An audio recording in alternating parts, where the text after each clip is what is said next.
নর্দার চোর একটা সেশন আসবো না, দেখে নেবে তৃণমূল কংগ্রেসের পারফরমেন্স কি পার্লামেন্টে করে ডাকলে তো হবে না। মোদি মুর্দাবাদ, মোদি মুর্দাবাদ ওটা করলে হয় না।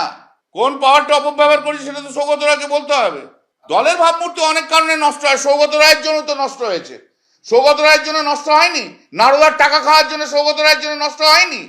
এই তো কালো একটা ভিডিও এসছে, তাতে বসে বসে সিগারেট খাচ্ছে একটা মিটিং এ, তার জন্য দলের ভাবমূর্তি নষ্ট হয়নি। সৌগত রায়ের জন্য অনেক ভাবমূর্তি নষ্ট হয়েছে। সেদিন তো সৌগত রায় পালিয়ে যেত গো। 2016, 17, 18 কথা ভাবো না, যখন চোর চোর চোর চোর করতো, নারদার একটা যাদের নামে হয়েছে তার একটা এমপি বসে থাকতো, সেই তো আমাকে বসে বসে শুনতে হয়েছে। ভাবমূর্তি নষ্ট তো সৌগত রায়রাই করেছে নারদার থেকে। ওই মহিলা এমপির জন্য বড্ড দরদ, সে যে আমাকে যে অ্যারেস্ট করাতে বলছিল সেটা ঠিক করেছে তো। দিদি শুধু বলে দিক ভুল হয়েছে, রাজনীতি ছেড়ে চলে যাব, আমার অত রাজনীতি নিয়ে অত কিছু নেই, কিন্তু ওই মহিলা, অসভ্য মহিলা এমপিকে আমি সহ্য করবো না। 18 মিনিট বলতে দিতে হবে, 20 মিনিট বলতে দিতে হবে। What is this? I can take pressure of everyone, but I cannot take the pressure of that particular MP for saying যে আমাকে এত মিনিট অ্যালটমেন্ট করতে হবে। 2-3টে কারণে অনেকে হিংসে হয়েছে। 2K Kamaraj lane, popularity at Delhi, Waqf বিলের দিদি কেন নমিনেট করেছিল সেটা তো প্রথম থেকে গুজগুজ করেছে অনেকে।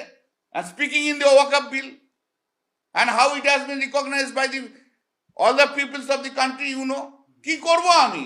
আর সৌগত রায় সেদিনকেই আমাকে লাউঞ্জে বসে বসে কি বলেছে তো, ওর খুব অন্যায় এগুলো, একটা সিগনেচার নিয়ে এত বড় বড় কথাবার্তা। সৌগত রায়ের কোনো ক্যারেক্টার আছে নাকি? এখানে এক কথা বলে ওখানে আরেক কথা বলে।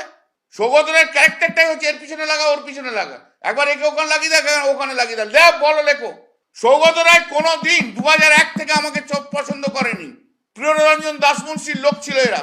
এদের মমতা ব্যানার্জিকে গালাগাল দিলে এদের গায়ে লাগে না, এখনো যদি প্রিয়দাকে গালাগাল দাও ওদের গায়ে লাগবে। সৌগত রায়ের জন্য তো ভাবমূর্তি আগে ক্ষুণ্ণ হয়েছে। নর্দার চোর টাকা তো নিয়েছে। সুদীপ বন্দ্যোপাধ্যায় তো ওই দিন ওয়াকআপ বিলে ছিল, তার আগে আমি সুজিতাকে ফোন করেছি, সুজিতা বলেছে না তুমিই বলবে, জিজ্ঞেস করো সুজিতাকে। 8 মাস ধরে আমি খাটছি ভাই, তখন তো একটা লোক আসেনি। কই সৌগত রায়ের মতো পণ্ডিত তো এসে বলেনি কল্যাণ 4টে পয়েন্ট আছে, বলেছে?